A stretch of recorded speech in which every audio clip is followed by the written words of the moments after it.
Welcome to Down in the Den. It's your boy MARZ, and today we're going to be recapping and reviewing the season finale of Falcon and the Winter Soldier. So let's get into it. So this episode was entitled One World, One People, a play off of the Flag Smashers Code. And it pretty much picked off where the last episode began. And I must admit, I had some issues with the finale and the tone of this final episode. So let's go ahead and get into the recap. And spoiler alerts before we even get into it. If you're already here, I'm assuming you've watched the episode. It's been out for a day. So I wanted to give everyone an opportunity to watch it. But if you're going to continue on, I'm going to ask that you step away and then come back after you watch the episode because we're going to get into full spoilers. But let's go ahead and begin with the recap. Picked up exactly where we left off for the most part. And before I even begin, I've noticed here and there where elements of the show have clearly been altered. And we know that not only was shooting impacted by the pandemic, but certain plot points were altered or removed altogether. And I think that is one of the reasons for me personally that the stakes in the series seemed a bit lackluster. There were some aspects that I truly enjoyed, but the stakes of this series, especially compared to some of the other Captain America movies, if we look at Captain America, the first Avenger, we literally have the freedom of the free world at stake, as Red Skull was potentially going to be the next Hitler and worse. If we look at the Winter Soldier, we saw the whole face of the Marvel Cinematic Universe really altered when it was discovered that S.H.I.E.L.D. had been infiltrated by Hydra.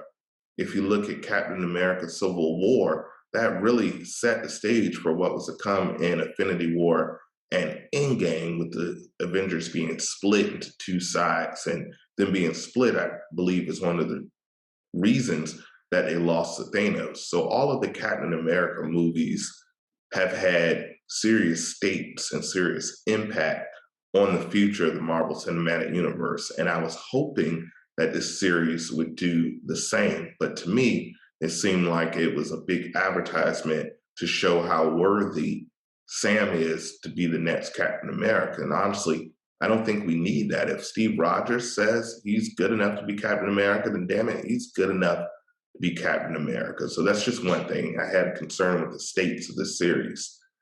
Sam has his new Wakanda created, upgraded Captain America suit. And I feel we get a taste of some of the things it can do. It was definitely an upgrade from the Stark Tech that he had at the beginning of the series. But I believe as we go on and we see the new Captain America in the future, that we'll see more of what this Wakanda tech can do. But it was awesome. We saw that it had an upgraded Red Wing, so it's not just one Red Wing, it's Red Wing, and it appears he also has two mini drones. I don't know if it's Red Wing Jr. and Red Wing the Third, but that's pretty cool. I didn't see, which I was hoping to see, some of the same signatures of the Black Panther suit, where it's weaved out with vibranium, so bullets and everything just bounce off of it. I didn't see that. There was one scene where he used the wings along with the shield to protect from an explosion. But I don't know if wings are made of vibranium or not. We know vibranium is very expensive, so I don't know if Bucky has to pull to say, hey, can you give me $3 billion of vibranium for my friend Falcon? I don't know if that's the case or not, but it was still very cool to see the new suit. And for the most part, I've heard most people really enjoyed it. I'm a fan of it. It's very comic book accurate. I just wanted to see some more things that the suit can do, since Sam doesn't have any actual powers. He doesn't even have the super soldier serum in his veins. I would have loved to see a little bit more Wakanda tech. And I think as other creators take on and we see more of Sam's story develop, we'll see that. I also know the creator of the show had mentioned in multiple interviews that he really wanted to curb the gun violence down. But Bucky, or the Winter Soldier, I noticed has pretty much been going straight hand-to-hand combat. And even though he's a super soldier, my Bucky had the guns that even Rocket Raccoon would covet. Also, Sharon Carter, she made her return to the United States, which was odd to me because she mentioned that if she went back to the States, she would instantly be thrown in prison. But she used the Black Widow mask, which was an awesome callback to the Winter Soldier. I think that was a very cool callback. But I feel like her story was probably impacted the most by the pandemic. If you notice, a lot of her scenes were alone, or her just shot on a soundstage or on a phone. She wasn't really interacting with everyone except for the big battle scene on the Power Broker episode. But I still think her using the mask that Black Widow used in Winter Soldier was a very cool callback. Apparently, Carly's plan the whole time was just to take these powerful people hostage, maybe kill them, maybe not. I feel they really dropped the ball with Carly.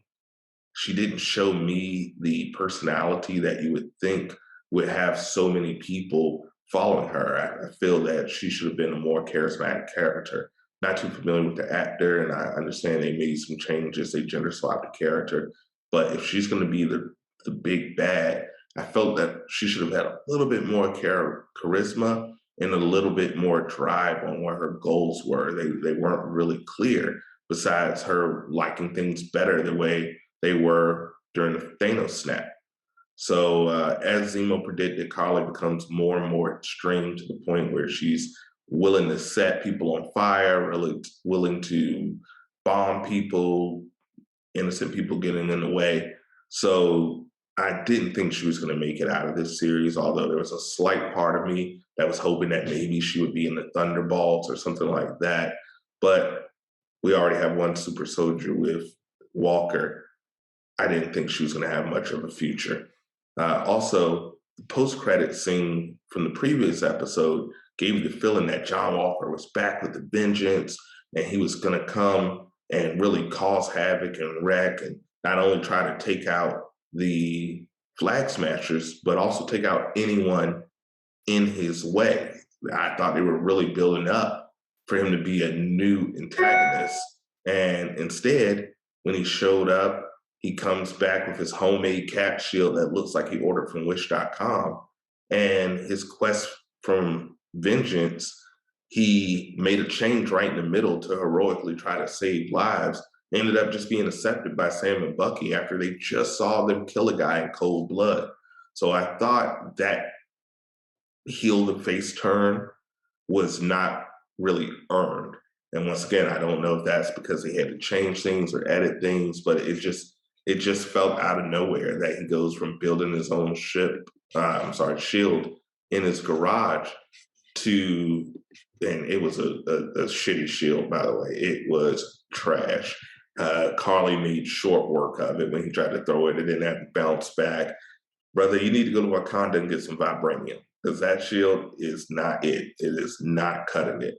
But his quest for vengeance, he ends up making this heroic change, which I just feel ultimately wasn't earned.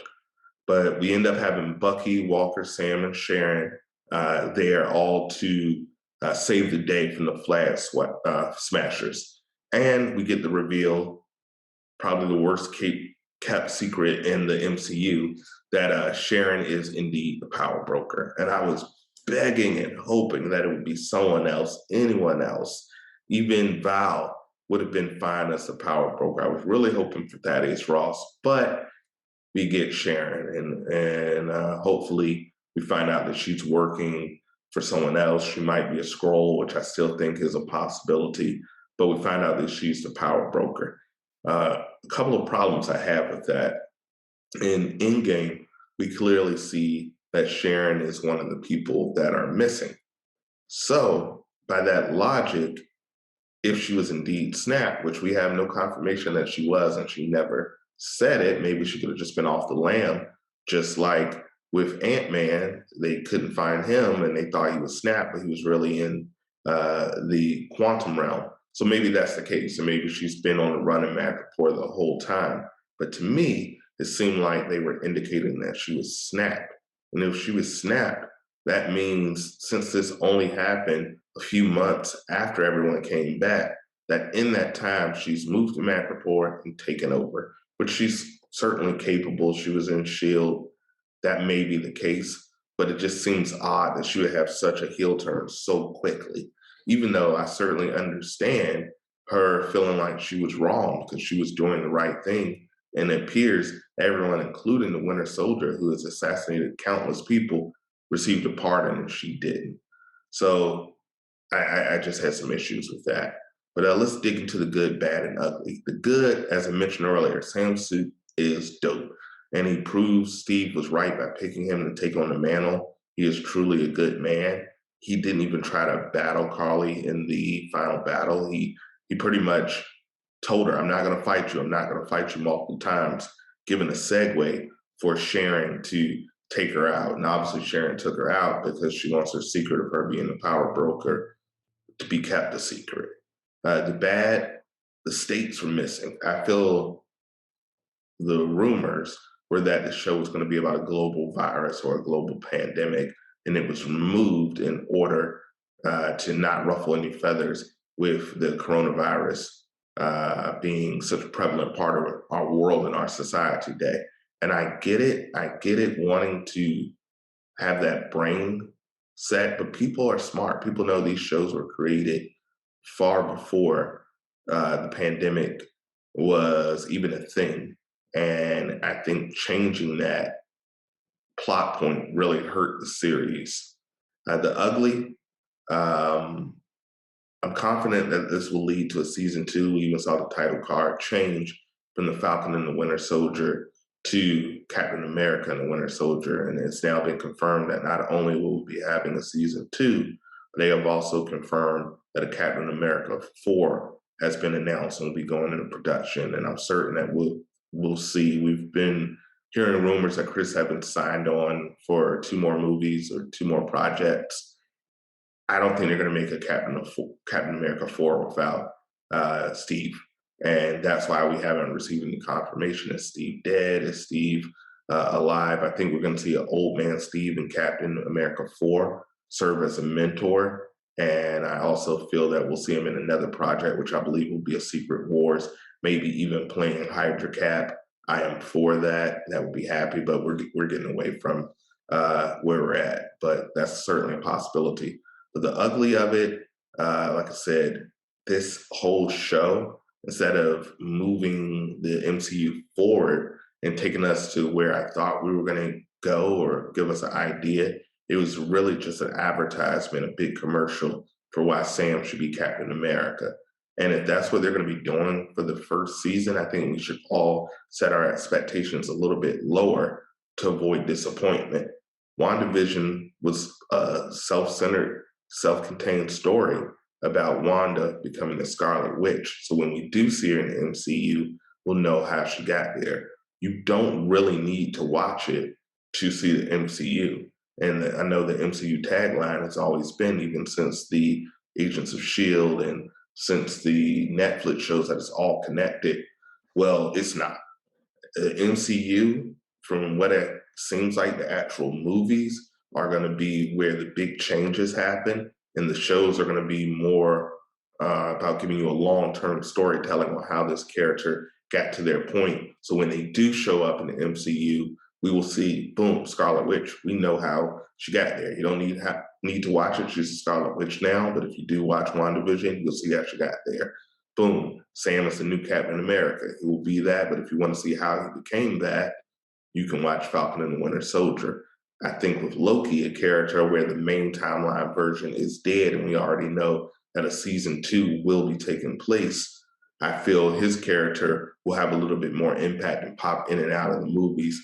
And I could see him being the new Stan Lee, with him showing up in every Avenger movie moving forward. That would be cool, and Thor movies.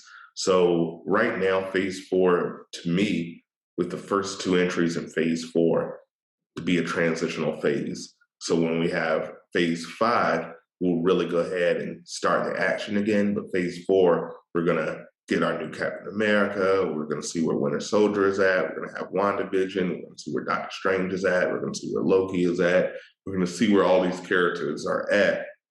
And then I believe phase 5 and 6 will put us more into action. So when they announced the original phase 4 slate, I wasn't as excited for some of the features that were being introduced, but since the Shang-Chi trailer has been uh, released, I'm very excited about that.